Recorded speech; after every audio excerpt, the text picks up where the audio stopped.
ओम शांति। ये कहानी रामायण की है।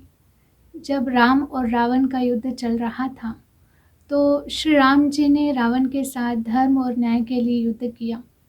अब रावण मृत्यु के एकदम करीब था तो श्री राम जी लक्ष्मण जी को कहते हैं कि रावण भले ही राक्षस था लेकिन वो बहुत बड़ा विद्वान था, ज्ञानी था और उसके पास ज्ञान का, अनुभव का बहुत बड़ा खजाना है और जाओ आप उनसे कुछ शिक्षा लेकर आओ।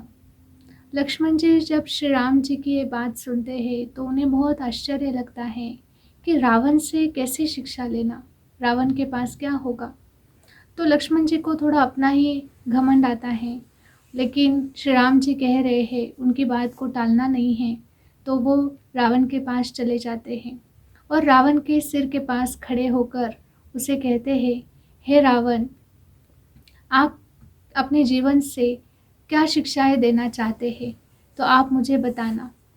अब इस तरह से लक्ष्मण की बात जब रावण सुनता है तो वो सिर्फ मुस्कुराता है, कहता कुछ नहीं।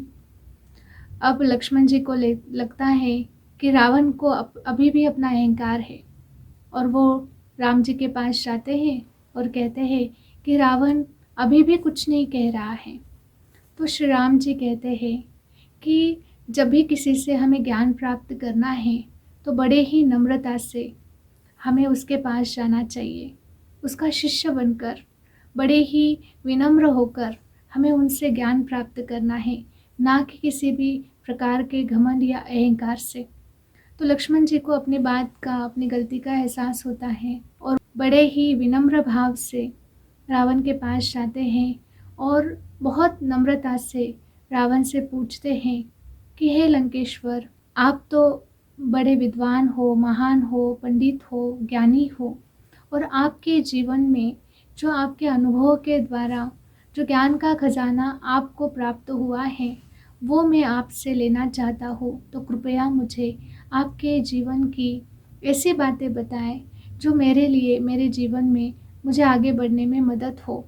तो रावण बहुत विनम्रता से, बहुत प्यार से 3 शिक्षाएं लक्ष्मण को देता है और पहली शिक्षा उसकी यही थी कि शुभ कर्म में कभी देरी नहीं करनी चाहिए। वो लक्ष्मण को यही कहता है कि मेरे मन में कई बार ये संकल्प आया कि मैं राम से संधि कर लूं और सम्मानपूर्वक सीता को लौटा दूं, लेकिन मेरे अहंकार ने मुझे ऐसे करने नहीं दिया। तो जब भी आपके मन में कोई शुभ कर्म करने का संकल्प आए तो उसमें देरी नहीं करना और अपने अहंकार को बीच में आने नहीं देना, क्योंकि मेरे पतन का कारण मेरा अहंकार ही है। और दूसरी शिक्षा वो देता है कि दुष्कर्म को टालते रहो। जब भी बुरा कर्म करने का मन में विचार आए तो उसको जितना हो सके टालते जाना। सीता हरण का जो संकल्प मेरे मन में आया था उसको मैं अगर कर्म में नहीं लाता, उसको मैं टालता, तो शायद इतना जो बड़ा महाविनाश मेरे जीवन में आया है वो कभी आता ही नहीं। तीसरी शिक्षा देता है कि कभी भी अपने शत्रु को कम नहीं समझना।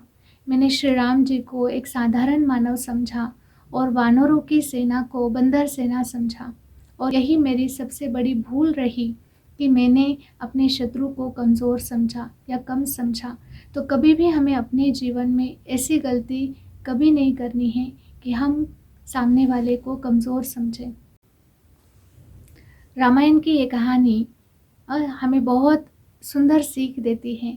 सबसे पहले कि हमें अगर ज्ञान को अपने जीवन में प्राप्त करना है तो विनम्रता से, बिना कोई अहंकार के हमें ज्ञान को प्राप्त करना है। दूसरा, शुभ कर्म में हमें कभी देरी नहीं करनी है। जो भी शुभ संकल्प आए उसको हमें तुरंत करना है। तीसरा, दुष्कर्म करने का अगर विचार आता है तो उसको जितना हो सके हमें टालते जाना है और हमें अपने जीवन में कभी भी किसी को कमज़ोर नहीं समझना है और सामने वाले को भी उतना ही सम्मान हमें देना है। तो जितना हम दूसरों को सम्मान देते जाएंगे उतना हमें स्वयं भी अपने जीवन में सम्मान प्राप्त होगा। अच्छा, ओम शांति।